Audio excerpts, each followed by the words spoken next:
How can we be sure that the Quran we have today is the same Quran that the Prophet Muhammad taught to his companions over 1400 years ago? This question is central to the legitimacy of the religion of Islam, and to answer it, we need to know how the Quran was given to the Prophet, preserved by his companions, and then distributed around the Muslim world.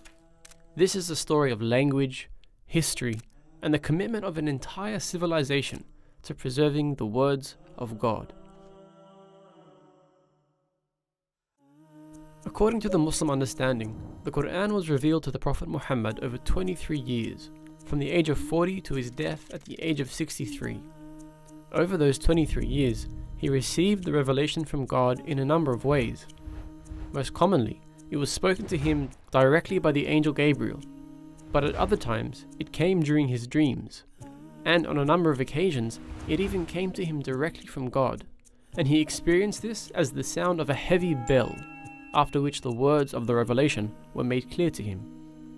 Throughout those 23 years, the Prophet endeavored to share the revelation with those around him as soon as it came. He did this verbally, as he couldn't read or write, but he strongly encouraged others around him to write down the revelation, as well as memorize it. This was the basis of how Muslims believe the Quran became preserved, not purely through written or oral means, but with both strengthening the other. The companions around him constantly strove to memorize these verses, with many eventually memorizing the entire book, and they simultaneously wrote them down on whatever materials they had around them, from parchment to bone to wood and stone. Over time, at least 65 companions functioned as scribes for the Prophet, who eventually established a school in Medina dedicated to teaching 900 of his companions to read and write. However, the dialect of the Qurayshi tribe that the Prophet spoke in wasn't the only dialect of the Arabian Peninsula, and as the religion was adopted by a growing number of tribes, they began to struggle with understanding the Quran. To overcome this, the Prophet was given permission to teach the Quran in 7 of the main dialects in the region, allowing the message to be understood more widely. But these dialects didn't really affect the written records, as they were only different when the Quran was actually vocalized. So this was the state of the Quran at the death of the Prophet. Hundreds of companions who had memorized the complete Quran in 7 official dialects, all of which were considered valid ways of reciting the Quran, as well as an incredible amount of written records that were held by the Prophet's companions throughout Medina and beyond. The placing of each verse within each chapter had been established by the Prophet before he died, but because each chapter functions as an independent unit, the companions had different ways of ordering the chapters themselves within the book as a whole.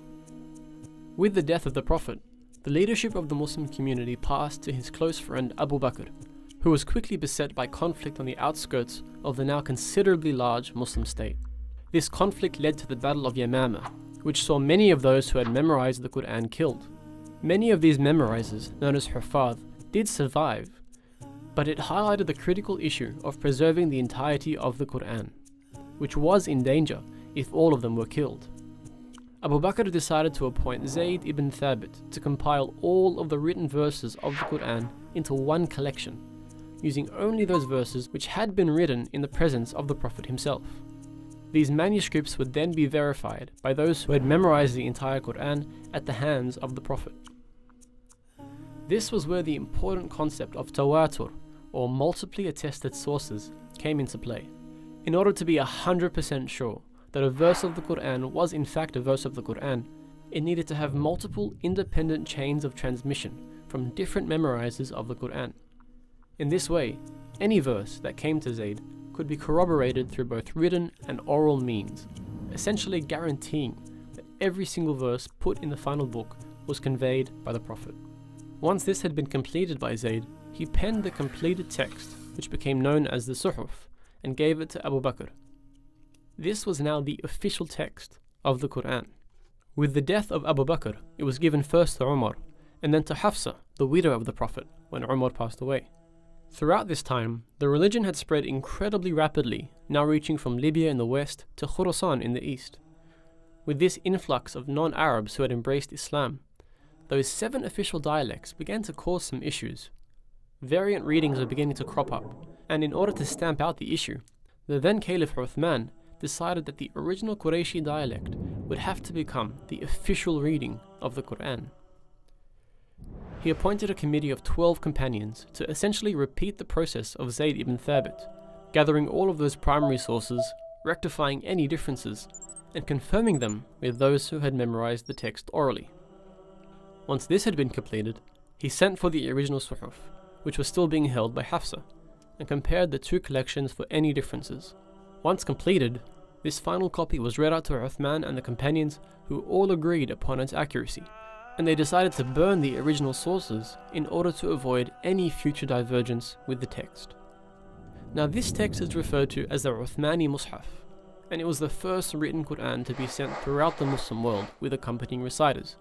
It's considered to be exactly the same as the Quran we read today, with only one pretty big difference. It didn't include any skeletal or diacritical marks, which are essential in differentiating different words which otherwise look exactly the same. For example, this is the word for elephant, fil, and this is the verb to kiss something, qabbal.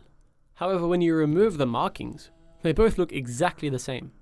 This was how the Mus'haf was written. Now, whilst these diacritical marks weren't invented until 30 years after the death of Uthman, these markings, what are called skeletal dots, were known to the Arabs at the time of Uthman. But he must have intentionally decided not to include them in his original Mus'haf. Now, whilst we don't really know why, one possible reason is that he wanted to ensure that the Quran would always be taught and preserved through both written and oral methods.